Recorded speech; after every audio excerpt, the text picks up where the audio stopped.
identify yourself and fire away.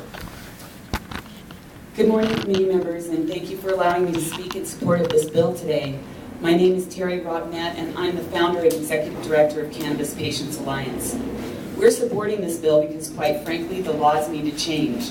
We regularly get calls from parents from across the state who have run into difficulties with child protective services because of marijuana. Vulnerable families are torn apart because current law is so vague and broad that its interpretation and implementation varies from county to county and caseworker to caseworker. Colorado has become a beacon of hope and freedom for families across the country and the world. Hope that they will find relief from some very serious conditions like epilepsy and cancer, and freedom to use what may very well be the only medicine that works, cannabis. By coming to Colorado, these families shouldn't be afraid that they will lose the very children they are trying to save. Women who are using medical marijuana to control seizures or migraines are forced to change medications when they get pregnant or risk losing their newborn for testing positive for THC. Changing medications during pregnancy can be hard on both the mother and baby, and we really don't know how safe many prescription drugs are during pregnancy. Just look at Zofran, an FDA-approved anti-nausea drug prescribed off-label to pregnant women that has been determined to cause serious birth defects. New mothers who use marijuana for medicinal reasons are told they must choose between their medicine and breastfeeding their infant, even forced to submit to drug testing, when the research is still out on the effects of cannabis use during breastfeeding. It's one thing to develop public health messages recommending abstinence, but when it comes to interjecting the government into families and removing children from the home, well, you better be able to show harm, or at least a clear threat of harm. Under current law, parents who are cultivating marijuana, no matter how safely and responsibly, can be charged with child abuse simply for exposing their child to the raw plant.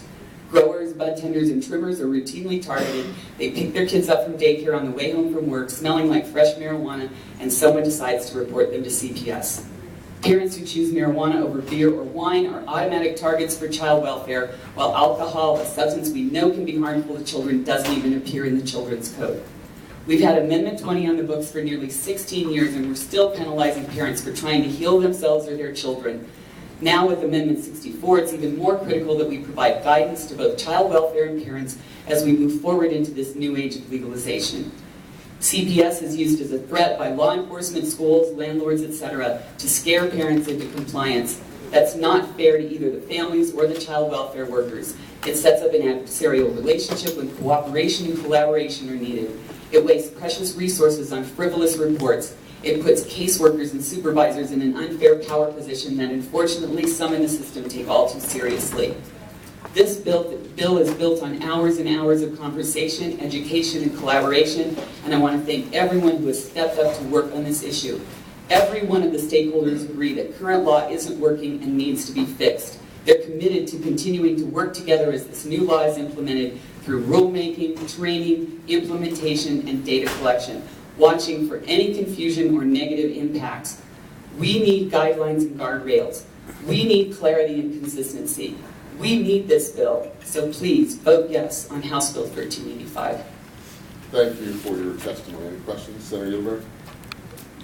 Mr. Chair, I think this might be the last time I get to say this, but I'm very proud that you're my constituent, Ms. Robnett, and thank you for working on this issue and all the work that you've done.